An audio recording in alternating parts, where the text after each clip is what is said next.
ఈరోజు మా చిల్లూరుపేట నియోజకవర్గంలో నాదెండ్ల మండలంలోని జంగాలపల్లి అనేటువంటి ఒక విలేజ్లో మా నాయకుడు సీతారామరెడ్డి గారికి రీసెంట్గానే యాక్సిడెంట్ వల్ల కొంచెం కాలు తనకి ఇబ్బంది అవుతే వెళ్ళి వారిని పరామర్శించి వారితో వారి కుటుంబ సభ్యులతో కాసేపు ఉన్నటువంటి మా మండల నాయకులందరూ కూడా అక్కడ వారి ఇంటికి రావడం, అక్కడ వారిని పరామర్శించి మంచి చెడ్డలు మాట్లాడుకొని బయలుదేరి మళ్ళా అక్కడి నుంచి ఎడ్లపాడు మండలానికి ఇంకో కార్యక్రమం ఉంటే వెళ్ళేటువంటి దిశగా మేము వెళ్తా ఉన్నాం.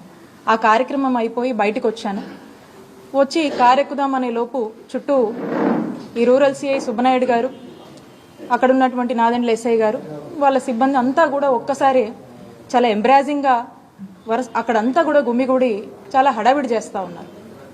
నేను కారెక్కుదామని వచ్చినటువంటి నేను ఏమైందండి, ఏంటి, ఎందుకు ఇంత ఎంబ్రాజింగ్గా ఇలాంటి అట్మాస్ఫియర్ని క్రియేట్ చేస్తున్నారు, ఏమైందని చెప్పి వారిని అడగడం జరిగింది.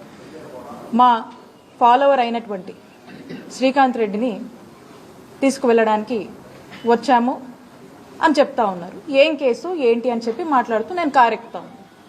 ఏం కేసు ఏంటంటే ఏవో కేసులు ఉన్నాయి, చెప్పాలా మీకు, ఉన్నాయి కేసులు ఉన్నాయి, ఎఫ్ఐఆర్లు ఉన్నాయి, ఇంకేవో ఉన్నాయి, మేము తీసుకెళ్ళాలి, అరెస్ట్ చేయాలి అని చెప్పి మాట్లాడుతుంటాం. సరేనండి, అలా ఏమన్నా ఉంటే మేమందరం కూడా వస్తాము, మా నాయకులందరూ కూడా ఉండి మేమందరం కూడా వస్తాము. ఏం కేసు ఏంటి, దాని వివరాలు ఇవ్వండి, ఖచ్చితంగా అట్లాంటిది ఏమన్నా ఉంటే ఖచ్చితంగా వస్తాం. మీరు ఇప్పటి వరకు ఎన్ని అరెస్టులు చేయలేదు, చిల్లూరుపేట నియోజకవర్గంలో ఎంతమందిని జైలు పాలు చేయలేదు. మీరు చేసేవి ఎక్కడ కూడా మీరు చేయాల్సినటువంటి ఇల్లీగల్ కేసులు మీరు కట్టారు, మీరు చేయాల్సినటువంటి అరెస్టులు చేశారు, జైలుకి ఇవ్వాల్సినవి మీరు చేస్తానే ఉన్నారు, మేము కూడా చూస్తానే ఉన్నాం.